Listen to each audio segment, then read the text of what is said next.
अहिल्यानगर दक्षिण मध्ये लोकसभेचे सर्वच उमेदवार गावोगावी जाऊन लोकांना भेटत आहेत. असाच एक प्रसंग श्रीगोंदा तालुक्यातील लिंपणगाव येथे घडला.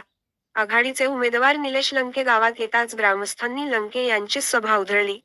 या घटनेची सविस्तर माहिती घेतली असता असे समजले की लंके यांच्या स्थानिक कार्यकर्त्यांनी गावचा 1 कोटी रुपयांचा विकास निधी परत पाठवला आहे. त्यामुळे ग्रामस्थांनी संतप्त होऊन लंके यांची सभा उधळली असल्याची गरम चर्चा संपूर्ण तालुक्यात रंगताना दिसत आहे.